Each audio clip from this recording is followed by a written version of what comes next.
ఈరోజు మన ఇంట్లో ఎండి చేపల పులుసు. ముందుగా నూనెలో వేయించుకోవాలి. చేపలు వేయించుకున్న తర్వాత నూనె ఉంటుంది కదా, అదే బగోన్లో ఉల్లిపాయలు వేయాలి.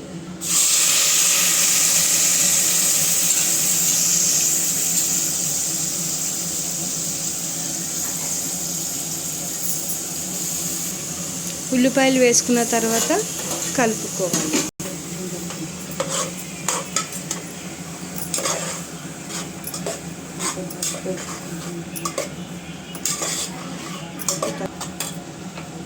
ఉల్లిపాయలు తొందరగా వేగాలంటే దాంట్లో కొంచెం ఉప్పు వేసుకోవాలి.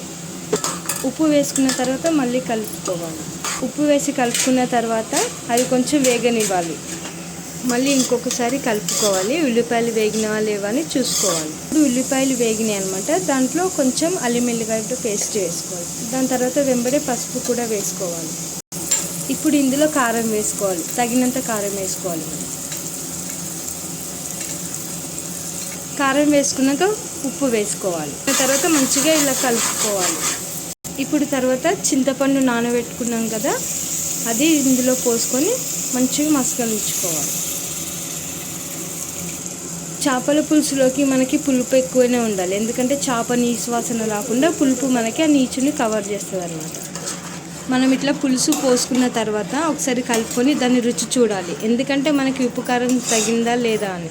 సరిపోకపోతే మళ్ళీ ఇంకోసారి వేసుకొని దాన్ని మసలు పెట్టుకోవచ్చు అన్నమాట. ఇప్పుడు మేము కొంచెం రుచి చూసినామన్నమాట. దాంట్లో ఉప్పు పడుతుంది. ఎందుకంటే ఆ చేపలు కొంచెం ఉప్పుగా ఉంటాయి కాబట్టి చేపలు వేసుకున్న తర్వాత మనకి కావాలనుకుంటే అప్పుడు మళ్ళీ ఉప్పు వేసుకోవచ్చు అన్నమాట. ఇప్పుడు మంచిగా మసిలింది. దాని తర్వాత చేపలు వేసి కలుపుకోవాలి. కలుపుకున్న తర్వాత చేపలు కూడా పులుపులో మంచిగా ఉడకాలన్నమాట. అప్పుడు చేపకి ఆ పులుపుకి టేస్ట్ బాగా కలుస్తుంది.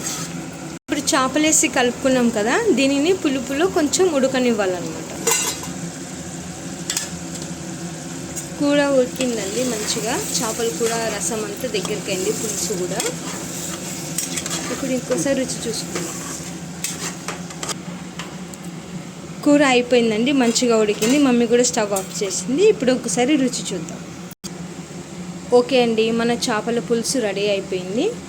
ఓకే, మీకు నచ్చినట్లయితే లైక్ చేయండి, షేర్ చేయండి, సబ్స్క్రైబ్ చేయండి. మీరు కూడా వండుకొని తిని చూసి నాకు కామెంట్ చేసి చెప్పండి ఎలాగో ఉందో. Thank you for watching.